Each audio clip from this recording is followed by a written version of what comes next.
Welcome to Get It with Al, where we decode the future of marketing at the intersection of Web3 and AI. I'm your host, Al, and each episode I sit down with innovators who are redefining how we build, grow, and engage in the decentralized space. Whether you're seasoned Web3 marketers or just a crypto curious, you'll walk away with actionable insight and fresh perspectives. Ready to dive in? Let's go. Well, thank you for joining me. So today we have Adam, and gonna let him present himself, and we'll go from there. Yes, my name is Adam. I've been in the Web3 space for, I guess more intensely about 5 years now, 4.5 years.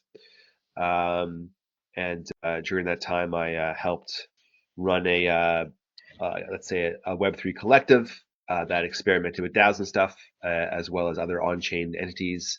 Had a few different interest points, but during that time, I was one of the things was helping out with was marketing our community, and me and a few other individuals were working on that aspect to bring in people to and just sort of what that challenge looks like in the space. There's obviously a lot of, or maybe not be obvious to some people, but there's quite a bit of overlap with where you would traditionally market something, but you also want to lean into what is unique about Web3 in that sense. So that's a basic overview of how I got into this space. But yeah, All right. So like on a more like personal side, what really got you into that space? uh, Web3 or marketing, which one specifically? Let's start with Web3. Yeah. Yeah, I was interested to see how people were sort of approaching things. I guess like most people, it got definitely a booster shot during COVID, where people had a lot more time indoors and a little bit more money to work with in some regards. But my entry point was just sort of how people were, approaching these things. I've been aware of crypto since the early 2010s with Bitcoin, and it always been on my radar for a little bit. But yeah, during the pandemic is when I kind of really started focusing more on kind of like what are people doing here? What's bringing people to this? What are sort of the ideas? And again, a few different ideas intersected. One of them being DAOs, and then one of them just again how what role crypto plays and ownership plays in that as well, not just the monetary aspect, but if we can build something together, can we share something as well in terms of the wins? So obviously this presented itself in things like NFTs, and from a marketing perspective, we're just seeing, how could you leverage these things as ways to signal to certain audiences and people, what they can benefit from. So, membership stuff in that regard. Um, I don't know if I answered your question correctly. Did I? Is there anything I'm missing? No, it's good. Yeah. And now for like the marketing aspect, like Yeah. how do Yeah. you started? So again, it came out of necessity. I really think it's become clear to me over the years that, you have to start with marketing in mind. Like before you start anything, how are you going to approach this? Who is your audience? Where do they hang out? What are they attracted to? Figuring out these questions saves you the headache as opposed to doing it backwards, where you create something and then you realize that you don't have an audience, or um, you don't have an idea of how to approach people that would benefit from what you are presenting or offering. So marketing is such a key part, and it may sound obvious to people of your audience because that's, if you work in the field, it's a no-brainer. It's such an important aspect of anything, really. So figuring out what that meant in Web3, you're looking for different things that are unique to the landscape. Again, NFTs or tokens as a way to promote what you can offer, and what sets you apart from everything else. So during that period of time, a lot of people were trying to bake in memberships to NFTs, where it would grant you access to a bunch of different things. So, my experience with marketing before was um, more individualistic and solopreneur stuff. So this was a nice big sort of way to promote a collective. I worked on a project for the Bill and Melinda Gates Foundation as well, where promotion, well, I wasn't solely responsible for that, but I just realized that, that kind of promotion was such a key part in getting that word out. So the project I was working on. So when it came to this collective in Web3, I'm looking towards what is unique about Web3 marketing. And um, while there may be different tools, like, again, I can say NFTs or tokens, the strategy and approach, in my opinion, is still the same, that you have to find out where your market is or your audience is, know what they do, and then use those things to get their attention. And just modify it that way. Mhm. So how do you go about finding your audience and know what they Yeah. do and all that? Yeah, so it's a few different things. In the case of the collective that I worked for, which was Shiny Object Social Club, we had one of the founders, Tom Osmond. He was quite big on Twitter, so he had an audience to draw from, and he was known for creating tutorials as well as introducing people to a bunch of no-code solutions, and that was where a majority of the audience sort of came in from. But as he verged into crypto, a lot of that audience overlapped. So that basically brought everyone to this Discord server, and then we hired someone as well who had a background in marketing and branding. Sorry, more specifically branding, to help kind of figure out how do we position ourselves uh, that differentiates us from other collectives out there. You have a few different overlapping things, but we really wanted to not, even though crypto was a big part of it at the time, it wasn't the only aspect of it. So we had a few different audiences to appeal to and bring people in. And usually, with one person's interested in where things are going in different technological advances, they're probably going to have intersection of crypto as well. So that was a good way for people to educate themselves on what what this space offers. Again, how do you launch a token? What does that look like? What does it look like to hold an NFT and use it in practice? And a lot of the things is you put theory into practice to see what makes sense, and then just iterating on that as things go forward. So yeah, we found the audience. I guess to your question, a lot of it came in through Twitter at the time, as well as other ventures. And other people's audiences. And we really wanted to maintain a high signal, low noise because there's a lot of noise going on in the space.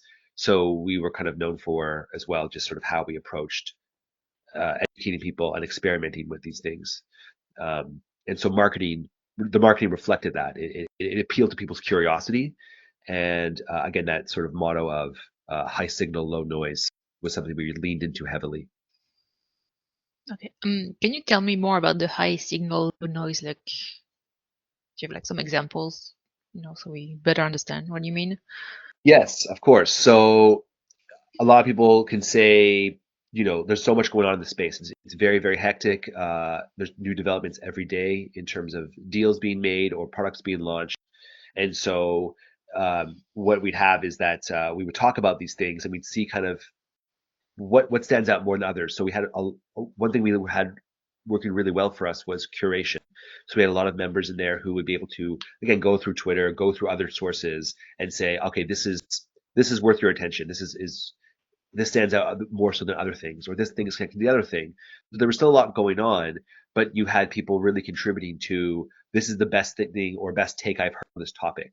And so it quickly became about sharing quality links and stories, having discussions around those from uh, just people who knew a bit more.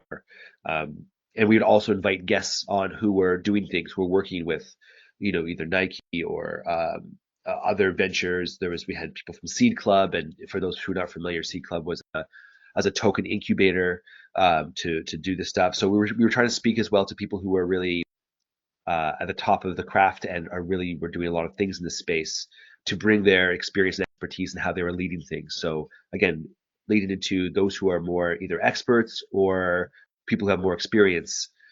When there's a lot of again the noise in the situation was a lot of people just talking about this token or that token, but with no context as to how it fit into a bigger picture of Web3. All right. Because you mentioned that marketing Web3, there are similarities with regular marketing. What's really specific in Web3 in terms of marketing? Again, it had to do mostly through on-chain things like token launches and NFTs. That was specific to that because you would be using, I guess, a traditional marketing playbook in terms of, as I mentioned before, positioning where you'd find these people and what you do. So we would use OpenSea. There was a few different collections launched on OpenSea, and those collections would then that marketing them got people excited about the community, and then that would feed into that. And there are people who would, when you buy a token, especially when it's, in this instance, when it's connected to a collective and you like what they're doing, you're supporting that collective, but you're also taking a bet on that collective and saying, I believe that they will do better or that they will grow. A lot of, and again, tokens is very speculatory in its nature, but it's still a form of marketing in the sense of promotion that we offer this option to see how it works in relation to supporting the collective. So um, you know, uh, marketing those things on whether it's Twitter or other channels, mostly Twitter again in this case, but even just internally through other Discord servers and other uh, just sort of avenues where people were hanging out and just letting word of mouth grow as a result of that marketing.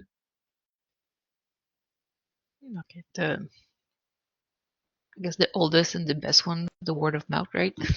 Absolutely, absolutely. It's the strongest and it will continue to be because whatever technology comes across, I just think it's part of human nature to word of mouth is, yeah, nothing beats it. I guess maybe now it's more complicated with a lot of KOL, just shilling a lot of, you know, Yeah. token and meme coins. So how do you Yeah. feel about that? In one way, I think it's inevitable that what people see as very easy way to get money, that they will do that. And there's a lot of education in this space that's necessary to navigate it properly. A lot of people don't know that going into it because I think it really overshadows some of the things that were nice about this space, and maybe you know, sadly, I should say, has become mostly about these things. And it also takes away the conversation from other experiments and things that people were doing. Even though Nike's experiment didn't work out, for instance, about how it was promoting it, it was very successful at the time, and it was still. I applaud Nike for taking that risk because somebody in the space from a more traditional business that was willing to experiment with different ways of doing promotion and audience interaction I think is necessary. Someone needs to move the needle forward, and even if that doesn't go as far as it maybe was it hoped to go, you now know what's possible or what you didn't know before, and people need to continue to experiment to see what is possible. And I think that when the conversation, as you say, comes to meme coins, things like this, um, all that shows is possible is that people can get rugged and people can make a lot of money and people can screw over a lot of other people in the process, which is a damaging thing to the space at large. Um, because it makes people uh, just uh, they don't see anything else. If you're not part of the space, you didn't take a chance, and all you hear about are these people getting robbed. You're not going to be inclined to listen to other things that are beyond that. You're going to be very skeptical. Understandably, though, I understand why people would be skeptical. It makes complete sense, but it's unfortunate if you see beyond these things and you want to build for these things that you have to fight that narrative. Mhm. Yeah. Sometimes I feel like maybe like Web3 is very like kind of like a bubble, we just talk to each Yeah. other and like Yes. we still need to like reach to the mass. Like, yeah. Yes, I completely agree. I think to me, again, Web3 itself is a marketing term. It's supposed to differentiate between what is, traditional. And to me, those things were, co-ownership and the ability to just sort of work borderless and not be sort of contained to one area. Like these are things that to me that sort of stuck out from Web3. But it did become this sort of really ambiguous term where people wouldn't define things. I think one of the many problems in this space is that people use very big words to promote stuff. Immutable, just there's one, and just very big. What's called there's a term called $5 words. Very big words that sound important, and you don't want to kind of people mistake that big word for something that it's not, or that it's impossible to penetrate. A lot of this sort of everything is forever, you can't be touched. It's a fallacy. It's not true. There are ways around it, and if you've been in the space long enough, it's where there's a will, there's a way. People will find a way to break something, or something will not last as long as it's being proposed to last. So people conflate that, and I think people lean into that language, and it does a disservice to it because I think in general, when people lead with technology as being the main thing, you're only going to appeal to such a small audience. As you said, it's a bubble. But if underlying technology inside these things helps other ideas, then we shouldn't be talking about the technology as the main thing. It should just be part of the other part of the conversation. Like your computer runs on a bunch of things that you aren't aware of how they work, but the end result is you have a computer that works and you can do what you want to do on it. I think the same thing with blockchain stuff is that it's best when it's in the background. It's when it's in the forefront. Again, it's only going to signal to a certain audience, and the majority of people aren't going to care. They don't care how an engine works. An audience that wants to know engines will want to know how an engine works, but the average person just wants to know that their car will start, and it's all part of a bigger thing. So part of as you say, we're in a bubble, is that because I think we just really get caught in that we think that other people are as interested as we are about the details, when it's really about the end result of, does this thing work? Um, so that's how I feel about that. Yeah. Sometimes I feel like they really need to like answer the so what question. Yes, absolutely. Absolutely. It's all the questions we're not asking ourselves. And I think, if you're in this space, or you have a marketing background as well, it seems very obvious. Again, maybe it's a bit of a bias to those who have the experience or know what to look for, that it's very obvious what is lacking, and what exercises we should be doing before something is ready. How are we stress testing this? I understand there's a move fast and break things approach to some degree, to see what works and, what more importantly, what doesn't work. And you get to see kind of what is actually exciting versus what just seems like a repackage or reskin of an old idea. Does this need to even be have anything Web3 related? Like, I think some people, it's like the terminology is fitting square pegs into round holes. Like, I really want this Web3 component to work with this older idea, but it doesn't really work with it. So don't force it. If it makes sense, then try it. If you really can't do this thing, uh, then why insert it? But I think some people can get hung up on, I really want to have this part of it, and then they end up bending things and twisting things in a way they don't need to try and find something that probably doesn't work in the first place to make work, if that makes sense. Hmm. Yeah. It's kind of like I get annoyed with all the AI stuff we see, like Oh yeah. all the new products. Like, oh, it's not just a laptop; we have an AI laptop. I'm like, Oh it's the yeah. same. Like, what? Well, and now we're at the part two where people are it's so inundated, like it's all, that's bad marketing, right? Because the assumption is that people want this in their stuff. The reality is, these people who are promoting this stuff realize that it's a buzzword that will help get them funding, or they feel they're missing out because everyone else is talking about AI, so their product should have AI in it. And I think it really misses what the consumer wants and needs. And now, even if there's a benefit to AI for some certain use cases, just like crypto, people are now more allergic to the word because it's being shoved down their throats. So you're losing that. It's too much oversaturation of that term. Does this need to be there? And are people as impressed about it as much as the companies are who are trying to market to you? And the answer, I believe, is really no. I still think there's a place for AI, and I think that there are things I've used for sure that have definitely been a benefit. But there doesn't need to be in every single thing, as you say. No, it doesn't. And I don't. I think most consumers are not only confused about it because it's very much of a catch-all term. What does AI mean? Like, what in this context of whatever they're trying to promote? They usually don't go deeper than, we have AI. Well, what is AI in this context? And they don't. It's bad marketing. That's what it comes down to. It's really bad marketing.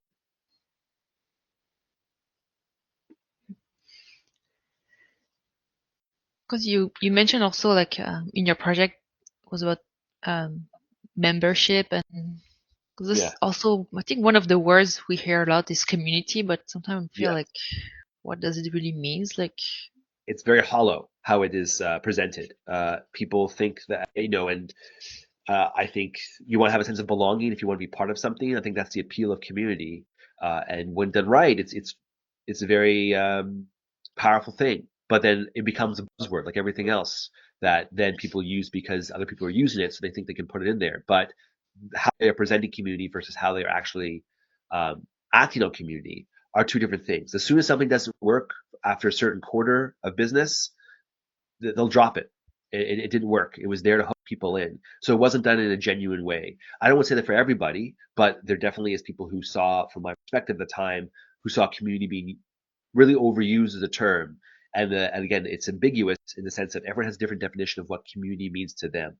And that's not being defined by the people who are usually promoting that community. In some ways, they don't want to alienate people, but I think you have to go niche with certain communities. And that's one of the benefits that we had, at least, was that we knew we were appealing to uh, people who are builders, who want to experiment, and who are also interested in new technology as it evolves. And we were the only community doing this, but we knew early on kind of what was our who our audience was. And we didn't try to appeal to people outside the audience because we didn't want to be everything to everybody. We knew that this is the people who we want to appeal to, so that let's attract them and see what they bring as a result of that. And that's what gave that whole, as I said before, high signal, low noise, is that by virtue of these interests, most people who have these intersecting interests are also thinking a few steps beyond. They're not just about the hottest thing at the moment, even though we have that. It's also where is this going to go? What is this? What is this similar to from the past? And what lessons can we learn? And how should we approach something differently? So you have some really good conversations as a result of that. But to your initial thing about community being used constantly, I agree. It was just another one of those words that was really, as far as I see it, abused.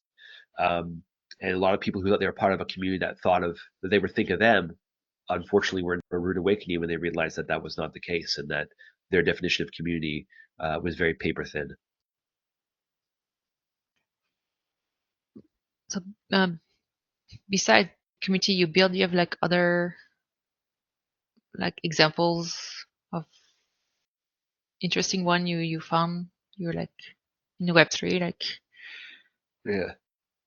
Um, from marketing perspective, that's a good question. I'm trying to think of the headspace as to what I would think is a good market. I'm interested in general in things like there's a streaming pay service. I think things like splits. I don't know if you're familiar with splits. I think ways to fund things that are unique to blockchain that are more instantaneous are interesting. And then marketing, I think, is good because, from my perspective, that if they are promoting themselves, your differentiator is what is the current way of doing things, and is it slow, and is it cumbersome, is it annoying to work with? Does this on-chain version make it easier to do and more fluent? If the answer is yes, then there's your positioning for marketing is, you know, are you used to feeling these pain points? This alleviates those pain points. Does it require a certain amount of education to know how it works? Yes. But once you get across that, you realize how much more fluent that aspect is. It works. And that to me is a good product and to for on chain and to market that is to really just sort of compare it to a traditional version that is very clunky or very, yeah, as I said before, slow. I guess clunky and slow are the same thing in this instance, but um, that to me is what people should be doing more of in terms of marketing in this space is really promoting how the real world version or the traditional version is outdated. yeah. So, more like talking about the pain point and not just the feature. Maybe. Correct. Yeah, it's not just people. I think some people, you don't know what you don't know. And in this instance, is that if there is a better way and you aren't aware of it, then you're used to putting up with the pain. Um, some people just are accustomed to that. But then once you show them, sometimes I've seen products that alleviate that pain that are not Web3 based or just in general. It's like their eyes load up. They didn't know that a better way even existed. So they're very happy when something takes care of a bunch of things that they just thought they would have to live with forever in terms of managing certain aspects of a business or whatever they happen to be working on. So when that relief comes in the form of a solution that's taking care of these things, um, you become almost evangelistic about it because you want to talk about this and go, I know other people who are also facing this problem. If they knew this, it would save them all this time and this energy and this mental burden.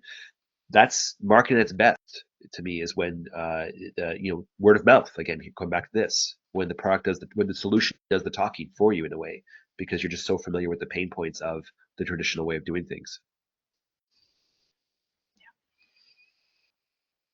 And how about now? You still working on marketing? Are you moving to new I mean, project now? I'm always moving to marketing is always going to play a role. So yes, it's how I think about things now is different in the sense of I know to know what works, you have to know what doesn't work as well. And I think it's very clear that a lot of things don't work, and I'm very cognizant and aware of um, again things from a few years ago that don't work there. And as you said, the like meme coins and stuff like that has really taken over the narrative of the space. And so if I was to market something about that is in this space, that's Web3, as I mentioned previously, I would talk about I wouldn't talk about the technology. I would talk about um, the pain points people are feeling, whether it's the speed of something or the frustration of just sort of how many different buttons you have to click and then you have to click less. Focus on the things it's alleviating. And now I'm figuring that out. I have a project in the works right now, and I'm trying to apply those lessons to it and really kind of make it very streamlined and just go like, what is really again, who is the audience, and what are the pain points they face, and how is this solution going to better their lives than the traditional thing they're used to. So I'm yeah, I'm just that's where I'm starting from, and I'm working backwards from there. And that's really if it passes those tests, then I know at least I have something that has a bit more of strength to it when I take it to market and when I go to different audiences and seeing if it's the right time and the right fits. You still have to market and hope that people are open minded enough to give it a try and experiment with it. But the battle testing of is this ready to be marketed towards an audience? Ask those questions they're paramount. If you don't do them, then you're just I don't know. I've done it long enough to know that if you don't start there or you don't do these things, then you're kind of wasting your time. Mhm. And also before we start wrapping up, what's your go-to source of info concerning marketing? Do you follow some? Yeah, I mean, traditional like ad week is one. Ad busters is another. I like to see people who experiment, maybe a bit more radical in the sense of that they really kind of take things there, and not everything works. But I like to be aware and see what people do creatively. So, certain Instagram, based on Instagram, certain just other social channels to see what people are sort of are doing. I like to get lean to other curation accounts because if people can curate things in a way, then it makes the surface you're seeing a variety of view, and then I can go a bit deeper from there to see what's working. So I guess a cross section of traditional media and more stuff, Instagram and TikTok and things of that nature, um, to see where people are, yeah, what people are surfacing. So and then of course there's Warpcast, but from a marketing perspective, I don't really see a lot of things on there. It's other things that are benefits from meeting people like yourself that are interested in these things. But it would be nice if there was more, which I guess is what you're trying to do with this podcast here, more things speaking to marketing that touch upon Web3 as well. All right. Well, thanks again. And oh yeah. And where do we find you? Mostly on Forecaster or on Twitter? Yes, yeah, you can find me on Farcaster again. I'm just Adam with a dash at the very end there. Um, I guess I'm one of the originals, less than 20,000 members. I don't know what that means these days, but I've been there for a while, and so it still becomes my main place, and it's taken over whatever I used to use Twitter for. I now just do on Farcaster instead because I just think it's more aligned with the kind of conversations like this that we're having now, and it's a better way to get feedback and meet people who are more interesting. All right. All right. Great. Well, thanks again for your time, and hopefully we'll talk soon. Yes, Bye. thank you for asking. Take care. Bye bye. Bye.